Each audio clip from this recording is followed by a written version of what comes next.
Et si vous portiez la voix des auto-entrepreneurs auprès des URSSAF, des CAF, de l'assurance maladie ou encore de l'assurance retraite? Rejoignez la Fédération des auto-entrepreneurs en devenant conseiller régional du CPSTI ou mandataire dans les URSSAF, CGSS et les CAF à partir du 1er janvier 2022 et pour 4 ans.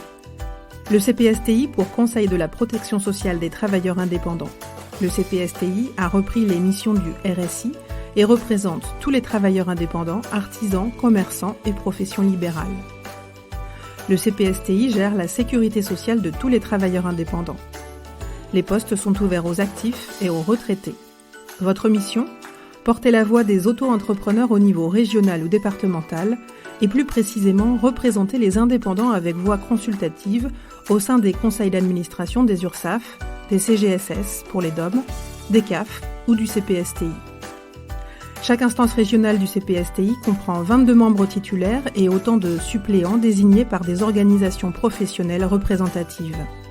15 représentants des travailleurs indépendants actifs, 7 représentants des travailleurs indépendants retraités, sans limitation d'âge. La Fédération des auto-entrepreneurs siégera dès le 1er janvier avec 4 sièges, 3 sièges actifs et 1 siège retraité. Elle siégera également dans les URSSAF régionales et les conseils départementaux des URSSAF, ainsi que les CAF départementales, sans oublier les CGSS en Outre-mer. La FNAE recherche des candidats soit comme actifs, soit comme retraités, et en tant que titulaires ou suppléants. Le Collège des actifs est considéré comme actif celui qui est en activité en tant qu'indépendant. Si vous êtes au régime réel, mais avez commencé en tant qu'auto-entrepreneur, vous pouvez candidater. Le Collège des retraités.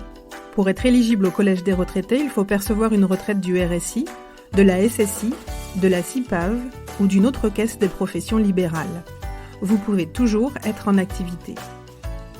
Pour la première fois, les auto-entrepreneurs vont siéger en leur nom au sein de ces instances.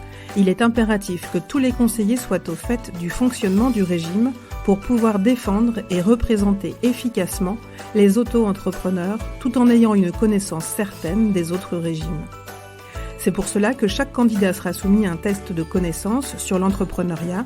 En fonction des résultats obtenus, vous pourrez au choix vous former par vous-même, suivre une formation que vous pourrez suivre avec la fédération ou avec un autre organisme et qui pourrait être prise en charge par votre fonds de formation.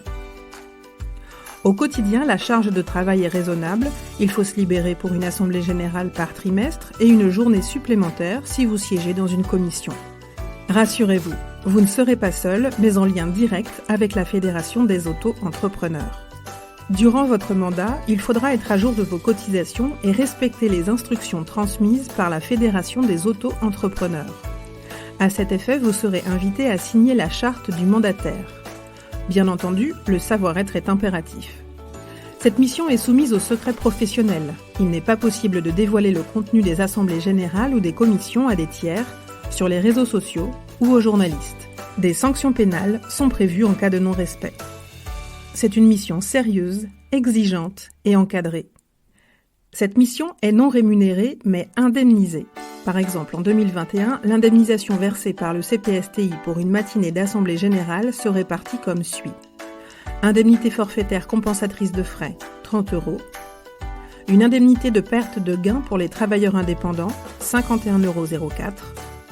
Et les frais de déplacement, hôtel, train, déjeuner ou dîner sont pris en charge. Vous êtes intéressé ?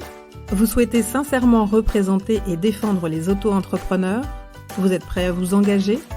Adressez-nous votre candidature après et uniquement après avoir lu le détail de la mission et de ses conditions sur fédération-auto-entrepreneur.fr/représentativité.